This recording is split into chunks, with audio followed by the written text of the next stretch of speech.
Hello guys, welcome back to YouTube channel SKM study a way of success. मैं हूं आपका educator Shiv Mishra और यहां पर लेकर आए हैं आप सभी के लिए क्लास 12 2024 हिंदी के लिए कहानी कैसे लिखें। जी हाँ, आप लोग जो कहानी का सारांश होता है, कथावस्तु होता है, उद्देश्य, ये आपको कैसे लिखना है 5 नंबर का पेपर में आता है।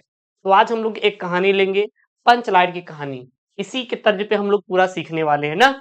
देखिएगा, अगर हम लोग सीख के जाएंगे बेटा तो 24 को अच्छा लिख कर आएंगे। अगर सीखे नहीं रहेंगे तो गुरुदेव कितना भी कर लो ना बेटा, तब वो मजा नहीं आता कि गुरुदेव आ ही नहीं रहा है, ठीक नहीं। तो हमें सीखना है, सीखेंगे लाइफ में बेहतर करेंगे, और नहीं सीखेंगे बेटा तो फिर दिक्कत हो जाएगा। रट के कितना जाओगे, भूल जाओगे बेटा। 14 प्रश्न रहते हैं हिंदी में, 14 ठो, और हर में दो दो ठो। तो सॉल्व करना बहुत एक टफ टास्क होता है, इसलिए याद करो, याद करो। और बेटा वो याद करो जिससे हम कर पाए। तो लिखने का तरीका मैं आपको सिखाने वाला हूँ। ये क्या है, पंचलाइट है। कहानी को सुनकर याद करो, ठीक ना। पंचलाइट है। अब जरा सोचिए, जरा सोचिए और कॉपी उठाए लिखिए। पंचलाइट में कौन कौन है। पंचलाइट बेटा गोधन है, मुनरी है, गुलरी है। कौन है बेटा, गुलरी है। और पंचलाइट जो का मेन, पंचलाइट एक वस्तु है जिस जो जलाई जाती है, और इसमें एक महत्व टोली होती है, ठीक। महत्व टोली होती है। अब यहाँ पे देखते हैं, ये गोधन एक लड़का है जो कि मुनरी नाम की युवती से प्रेम करता है। अब मुनरी किसकी बेटी है बेटा, गुलरी की बेटी है। किसकी बेटी है, गुलरी की बेटी है, ठीक। तो अब हम आगे लिखेंगे कि जो पंचलाइट है, तो ये फुरसत नाथ रेणु जी की एक कांचलिक कहानी है। इसमें बिहार के गांव के परिवेश का चित्रण किया गया, जिसमें अनपढ़ लोग रहते हैं। और ये जो अनपढ़ लोग हैं, इनकी एक टोली है, महतो टोली। महतो टोली रामनवमी के मेले में जाती है घूमने के लिए, और वहां से ये लोग एक पंचलाइट खरीद कर लाते हैं, ठीक। महतो टोली लोग जाते हैं कहां पर बेटा, रामनवमी के मेले में, और वहां से इन्होंने एक पंचलाइट खरीद कर लाया। अब जो ये पंचलाइट था लेकर आए, और इसके बाद जो महतो टोली का बेटा क्या था, सरदार था। क्या था, सरदार था। उन्होंने अपनी पत्नी को आदेश दिया कि हे पत्नी, आज पूजा पाठ का प्रबंध कर लो, रात को बढ़िया भंडारा उंडारा कराएंगे। क्या कराएंगे, जो भंडारा कराएंगे, ठीक। मतलब भंडारा खाएंगे आज, है कि नहीं।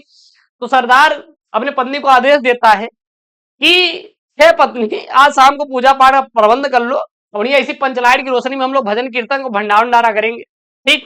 चलिए बेटा, अब शाम उम हो गई। अब सरदार और टोली के सभी युवा मर्द, बूढ़ा बूढ़ी, सब इकट्ठा हो गए, ठीक।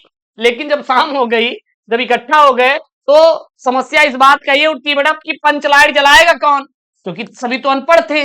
सभी क्या थे, अनपढ़ और गंवार थे, आता कुछ भी नहीं था, ठीक। लेकिन गोधन जो था ना बेटा, ये यूपीएससी का प्री मेंस क्वालिफाई किया था, भले इंटरव्यू ना निकले, है कि नहीं।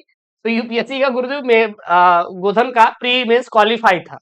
यहां तक बात याद रखना, ये याद हो गया ना। अब यहाँ पे एंट्री होती है मुनरी की। अब मुनरी जो है, इसी महतो टोली की एक क्या थी, हिस्सा थी। तो जो कि मुनरी गोधन नाम के युवक से प्रेम करती थी। अब ये स्टोरी घुसेगी। मुनरी महतो टोली की एक क्या थी, हिस्सा थी। और जो मुनरी थी, ये गोधन से बहुत प्रेम करती थी, गोधन से बहुत प्रेम करती थी।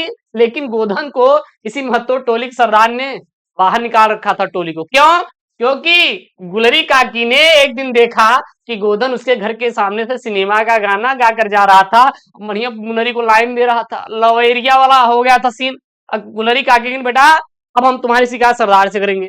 जैसे ही सरदार से की, सरदार ने आदेश दिया कि गोधन बेटा तुम पोलो ले लो, तुम पोलो ले लो इधर से, क्योंकि तुम हमारी लड़कियों के साथ छेड़खानी कर रहे हो, निकलो, समाज बर्बाद कर रहे हो।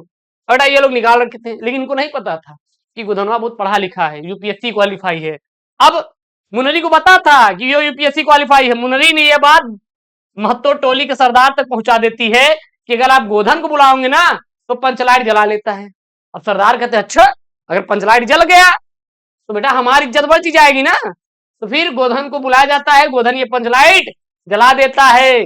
फिर सरदार और टोली के सभी लोग खुश हो जाते हैं और कहते जाओ, सात खून तुम्हारा माप, इतना पढ़ा लिखा दामाद कहाँ मिलेगा। गुलरी भी कहा कि प्रश्न, अरे ये तो गोधन हमारी इज्जत बचा लिया, हो गया। फिर गुलरी और काकी गोधन कहती है कि शाम के भोजन पे आओ, बिया हुआ का तय करते हैं मामले। तो वही बेटा क्या है, पंचलाइट की स्टोरी है, बाकी और कुछ भी नहीं है, ठीक।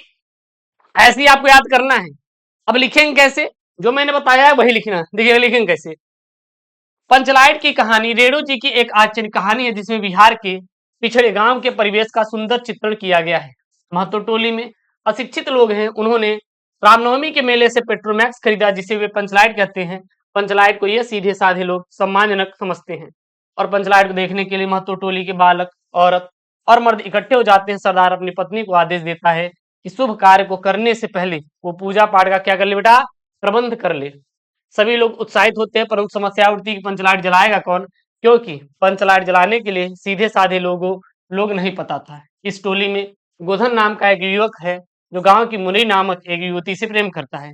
मुनरी की मां ने पंचों से गोधन की शिकायत की थी कि वह घर के सामने से सिनेमा का गाना गाकर निकलता है, इस कारण पंचों ने उसे जाति से निकाल रखा था।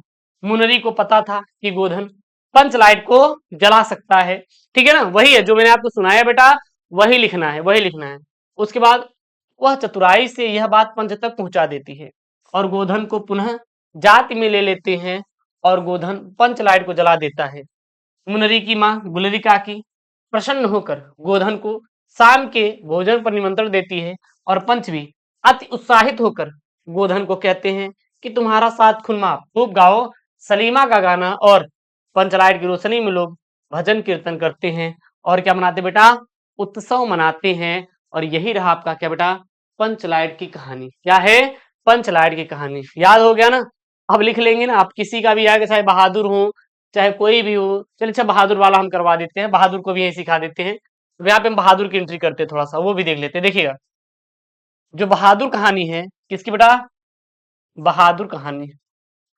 इसमें क्या है ध्यान देना, बहादुर में ये बहादुर एक लड़का है। क्या बेटा, लड़का है जो कि 12 से 13 साल का है।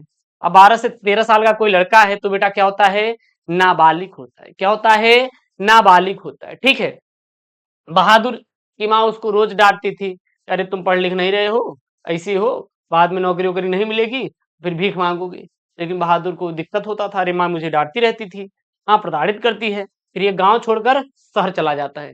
लेकिन बेटा अगर कोई शहर में जाता है तो इसे तो रहेगा नहीं, उसको खाना चाहिए। अब खाने के लिए क्या करेगा, वो कमाएगा। जो बहादुर है जाता है शहर और फिर ये भोजन की तलाश में नौकरी करता है। पहले तो बहादुर के साथ बेटा अच्छा व्यवहार किया जाता है, लेकिन बाद में बहादुर के साथ गाली गलौज मारपीट बहुत सारा कर्म किया जाता है। और फिर बहादुर इससे परेशान होकर वो नौकरी छोड़कर भाग जाता है। जहां मैं नौकरी कर रहा था फिर वो वाले पछताते हैं घर वाले, फिर यार बहादुर के साथ का अच्छा व्यवहार की होते और जो हमारे घर पे रहता। ठीक, बस ऐसी स्टोरी बना बना के लिखना, बहुत ज्यादा कुछ है नहीं। आप कहें गुरुदेव नंबर कटेगा, बेटा 5 किताब उठाओ, पांचों में सब अलग अलग नियम लिखे हैं। कोई अपनी कहानी लिखा है, कोई अपनी कहानी लिखा है। इतना परेशान क्यों होते हो यार, किस बात की आपको परेशानी है। बिल्कुल परेशानी नहीं होनी चाहिए। आपकी पूरी कहानी अगर इसे लिख देंगे तो आपको पूरा नंबर मिल जाएगा। तो आप लोग इस प्रकार से अपनी कहानी को लिख के आइएगा, कोई दिक्कत नहीं होगा। आशा करते वीडियो पसंद आएगा तो वीडियो प्लीज लाइक करिएगा, चैनल को सब्सक्राइब करिएगा। ओके दोस्तों, थैंक यू, जय टेक केयर, बाय बाय।